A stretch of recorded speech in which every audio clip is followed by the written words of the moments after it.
Jovens, eu sou o Marcelão e esse é o Jogos e Algo a Mais. Mais uma vez com Power Grid, né? Hoje com a expansão Rússia e Japão. Os mapas foram muito criticados, né? Porque devido à geografia dos países, como o mapa é muito comprido, ele foi recortado, foi modificado, o pessoal não gostou muito, né? Mas na matriz energética dos dois países foi ajustado em jogos bem interessantes.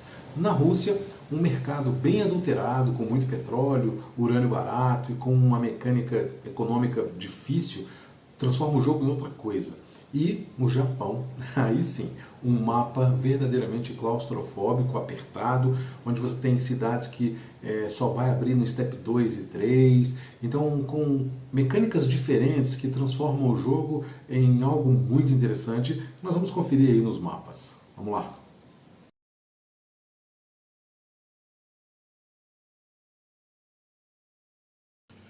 Mapa da Rússia, né?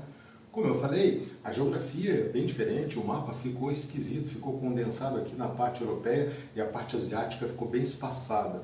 Isso o pessoal critica muito, né? Eu acho ok, né? A primeira coisa que nós fazemos é separar as usinas 10, 11 e 13. A 13 que vai ficar no topo, a 10 e a 11 a gente guarda que vai ter uma surpresinha aí. Removemos do jogo as usinas 6 e 14 e montamos um mercado inicial com apenas 6 usinas, as 3, 4 e 5, as 7, 8 e 9. Então, mercado atual e mercado futuro, apenas 3 usinas em cada. E piora, porque quando chegar no Step 3, diminui para 4, só ficarão 4 usinas. Além disso, toda vez que você constrói um número de casas igual ao número de usina, a usina é removida, normalmente no Power Grid. Aqui não, ela vai ficar, né, obrigando os jogadores a leiloarem. Outra coisa, se nenhum jogador passar, se todos os jogadores passassem no leilão, a menor usina era removida. Aqui não tem isso, né? Então a mecânica muda e o primeiro jogador que passa, automaticamente a usina é removida, né? A menor usina é removida e aparece uma do pool de usinas, né? Pode ser o primeiro jogador, o segundo, o terceiro. Acontece uma vez por turno isso quando alguém passar, né? Se for o último não vai ter grandes alterações, mas se for, por exemplo, o segundo jogador, você está abdicando da menor usina para aparecer uma usina que você não sabe o que vai acontecer. E ela vem para o mercado atual. Isso é pesado, certo? Os recursos também são bem diferentes. Então veja que tem muito petróleo, o petróleo é mais barato que o carvão, tem urânio aqui já barato, valendo 6, e por último, não tem lixo, né? A última preparação que nós temos para começar o jogo, normalmente se retiram algumas usinas de acordo com o número de jogadores, né? Depois disso feito, você compra aí 3 usinas, embaralha com a 10 e com a 11, certo? E coloca essas usinas aqui no topo. E aí, por fim, você coloca a usina 13, né? E o Step 3 lá embaixo.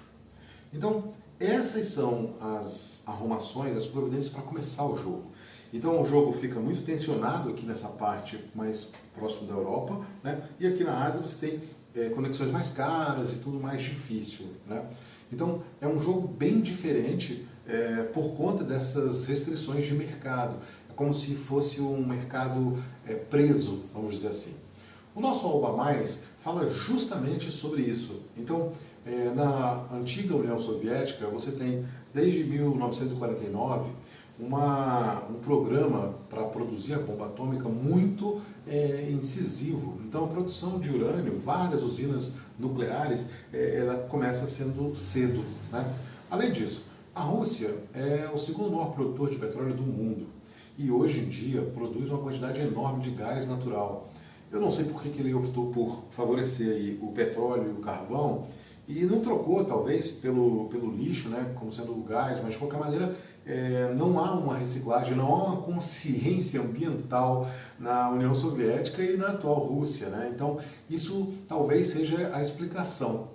Você, desde o processo de industrialização após a Revolução Industrial, a formação da União Soviética, é um processo industrial muito agressivo, feito a toque de caixa. Então você tem poucas preocupações com lixo, resíduo, etc., né? E, obviamente, depois do final da União Soviética, várias repúblicas são dependentes da Rússia, né? Então, a Bielorrússia, a Ucrânia, né, dependem aí do gás da Rússia, e isso são sanções econômicas pesadas que acontecem hoje em dia, né? Então isso tudo está aqui no mapa da Rússia de uma maneira diferenciada, com esse mercado restrito, muito petróleo aqui no mercado, muito petróleo aqui como recurso, muita abundância, e com urânio aparecendo com fartura, vamos dizer assim, mudando radicalmente a nossa matriz do jogo. Esse é o mapa da Rússia.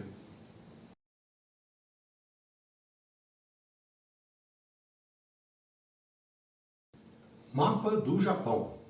No mapa do Japão não tem nenhuma mudança significativa nas usinas. Basicamente você retira a quantidade de usinas de acordo com o número de jogadores, coloca aqui a usina 13 no topo, coloca o step 3 no fundo do baralho e está tudo ok. Os recursos eles são um pouco mais caros, então o carvão começa valendo 2, o petróleo valendo 4, o lixo valendo 6, um pouco mais barato, e o urânio valendo 12. Né? A grande mudança está no mapa. O pessoal não gostou muito porque o Japão é um continente, né, muito comprido. Então, precisaria de um mapa maior, iam ficar as casas diferentes, e a saída que o Friedman Freeze encontrou foi cortar um pedaço da ilha e colocar aqui para cima. Então você sai por aqui e você chega no outro pedaço, né? O pessoal não gostou muito disso. Eu acho que isso não afeta em nada o jogo, mas tudo bem, é uma opinião. A grande mudança está aqui. Basicamente, quando você começa a sua fase de construção, você não é obrigado a construir. Então você pode construir nenhuma casa, não construir, você pode construir uma ou duas casas no máximo. E você tem lugar para construir. Você tem 6 cidades aqui no mapa que você pode começar a sua rede de energia.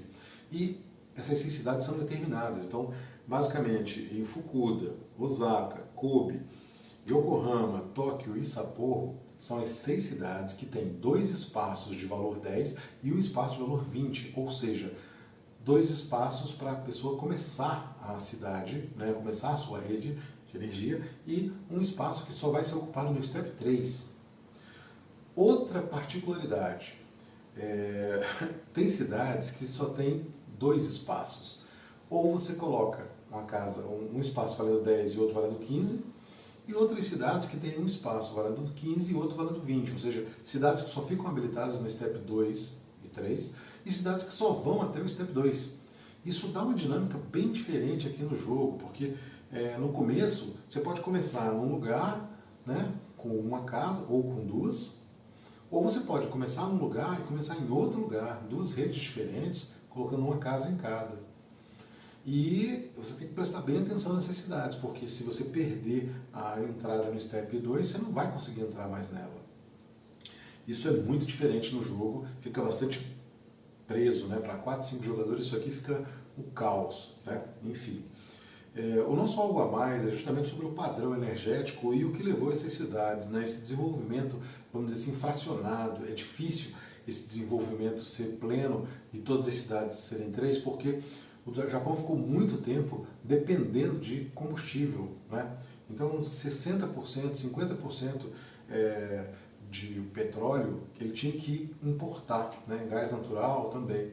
E somente em 1954 é que o Japão começa aí a implementar um programa nuclear e criar usinas. E aí você começa a ter um grande desenvolvimento na matriz energética, né? Você começa a diminuir a importação de petróleo e começa a produzir muita energia nuclear.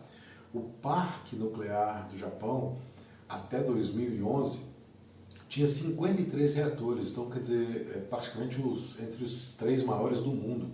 E até 2011, porque em 2011 você tem o acidente de Fukushima, e aí você desativou aí uma série de reatores, né, diminuiu bastante isso, só que a indústria foi bastante evoluída, né, ao longo do tempo para que ele conseguisse fazer uma reposição e uma adequação a essas necessidades, né. Então você tem aí uma diminuição das indústrias, mas você tem um rendimento muito alto. Isso está previsto aqui, né, porque as cidades elas vão ter um desenvolvimento no Step 2 e Step 3 às vezes. E isso é decorrente da geografia e desse sistema que aconteceu, né? Enfim, com relação à matriz energética. Né? Se você gostou do vídeo, gostou do jogo, dê o seu joinha, compartilhe com amigos. Sugestões e comentários são sempre bem-vindos. Até a próxima!